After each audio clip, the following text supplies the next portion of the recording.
Hello Airsoft friends, and welcome to this video today, where today we're going to be talking about a very important mechanic actually, which does take some practice and also a lot of kind of self-control, because if you do it wrong, then it can get you killed. Like you'll potentially get kills doing this thing, but you'll also potentially kill yourself and not allow yourself to do well in really good positions. And what we're talking about, as you can probably tell by the name of the video today, is trigger discipline. But what is trigger discipline, you may be wondering? You may not have come across this terminology before. If you're an avid like esports, FPS, CSGO type gamer, then you're probably quite familiar with it. But essentially what trigger discipline is, it's the discipline that you have, or self-control that you have, between when you want to pull the trigger to shoot somebody and maybe when you don't want to pull the trigger to not shoot somebody. And there's a variety of different situations and circumstances where trigger discipline will become something which you'll interact with, because not every time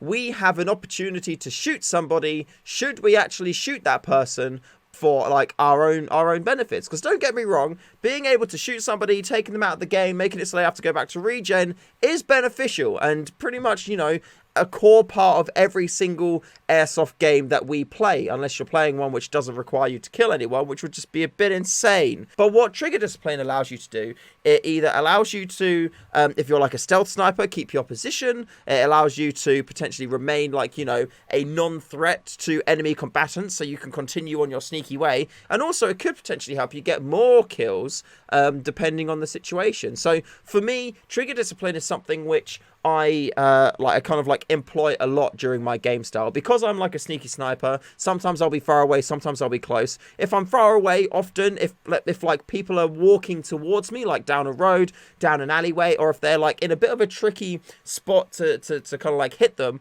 I'll let them walk a bit more or get into more of an open position before I can shoot them out. That right there is trigger discipline, because I want my shot to be easier and more likely to land a hit. Also, if I know that my like team is close to me and there's like, you know, a squad of 5 people walking down the road who haven't seen us yet, if I take a shot right away when they're quite far down the road and I kill one guy, hooray for me, I killed somebody. But the rest of their team is then just going to like disperse, hide, and then all of a sudden we've got 4 threats which we potentially could have taken out, or we could have taken out more of them at the same point of, you know, shooting, if I hadn't have messed it up and then taken that early shot. So, you know, in that kind of instance, letting them walk further up the road and try and communicate with people to let them know that people are coming, and maybe you can do some kind of like quiet countdown so everybody then shoots at the same time, and maybe you can kill that entire squad all in one go. This kind of thing also is the same kind of mentality you would have during like a CQB kind of match. I've had it plenty of times where, you know, I've been inside a building, I've been like hiding behind a door or something,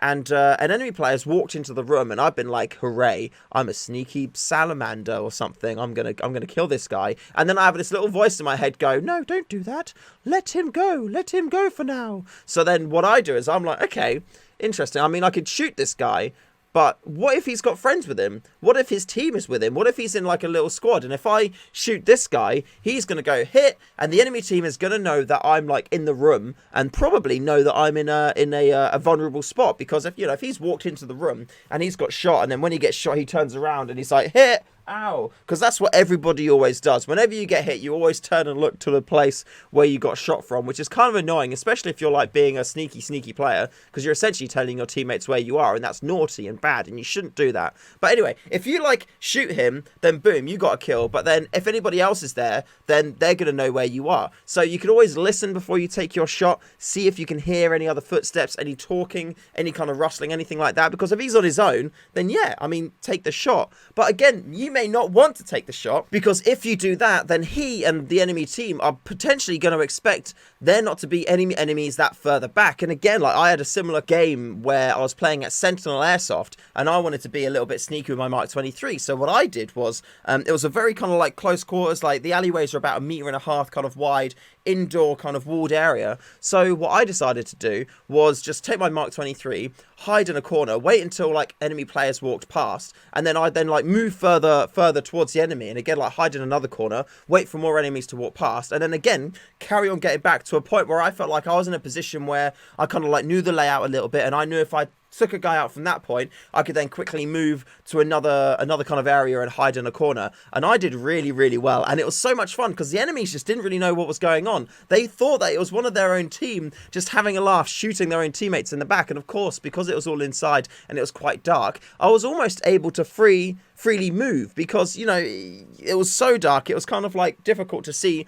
armband colorings, especially if somebody was like kind of moving quickly and they didn't expect anyone to be that further back. But even still, then I would have to, you know, be aware of my trigger discipline. If I was like hiding in a corner and a guy walked around, if I shot him straight away, if he had a teammate with him, if he had a friend, if there was a squad there, they would know instantly where I was. So I'd have to, you know, listen, be quiet, see what information I could gather just from, you know, my senses. And then if, you know, two guys walk down there, I could then shoot them both and then move to another position, because as they would then, you know, walk past where I was and where they felt the shot come from, they won't see anybody there. And they're going to be a bit confused as to, like, you know, what happened and whatnot. This did end up kind of poorly for me, because I started to, you know, really work the back lanes and, like, you know, taking people out. But then because I took out quite a few people quite quickly in succession, they then started to respawn all together in groups. So because they weren't, you know, like a couple of people here, a couple of people there, I then wasn't able to like take them out, you know, as I would like to. So I then pushed forward and tried to get more into a forward position, which then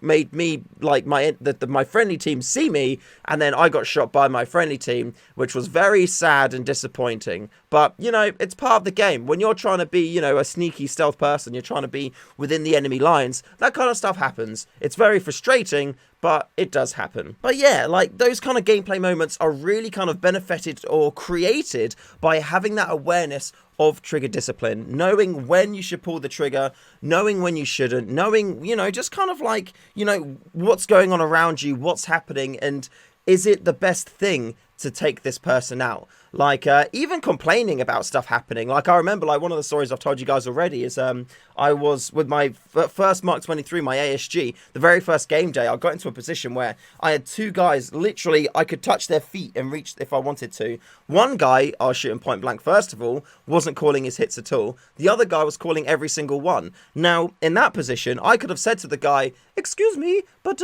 I'm hitting you. Could you take your hits, please?" And then he's probably just going to react and go, and then shoot me. So, but it doesn't matter, even if I'd like already shot him like loads enough for him to die and go out. That doesn't matter. And at that point, I was very much like in the mindset of, he's not calling the hit. I'm literally a meter in front of him. I could touch him if I wanted to. I could, like, you know, just kind of like knife kill him if I wanted to. But in that situation, it was more important for me to keep my position as opposed to get that one extra kill in the game. So I decided to bite my tongue, not say anything. And then after, you know, his mate went off from being killed, he then kind of like went somewhere else, and I then slowly changed my position and then carried on with the game. Because if I did say to him, "By the way, dude, I've killed you," he probably would have reacted and shot me. And then we would have had this whole kind of like argument about who shot who first and this kind of thing. And, you know, I'm just not about that drama. I just don't really want to have that. And, you know, like I said, it's more important for me to keep my position secure and safe and unknown to the enemy, as opposed to just be like, "Yeah, I shot you, and now he knows where I am, and he can either shoot me straight away,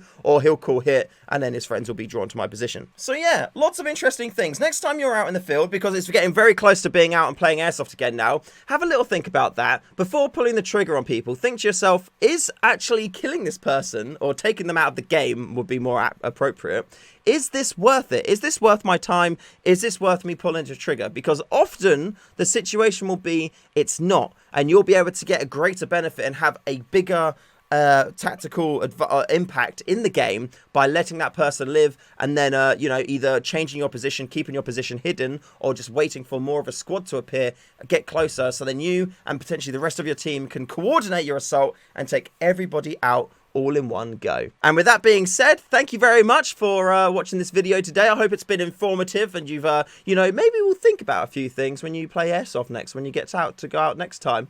Yes. Huge shout out to all of my Patreons too. Thank you very much for supporting the channel. I really appreciate each and every one of you. You're keeping food in my belly and all these wonderful lights on. So thank you all very much. And also, I've got to do another shout out to the StayFreshShoe Airsoft Community Discord channel. Lots of stuff going on in there. So if you want to join it, make some Airsoft friends, click the link in the description below, and yeah, we'll see you over there in the Discord. And with that being said, thank you very much for watching this video. Remember to call your hits, and I'll see you in the next one.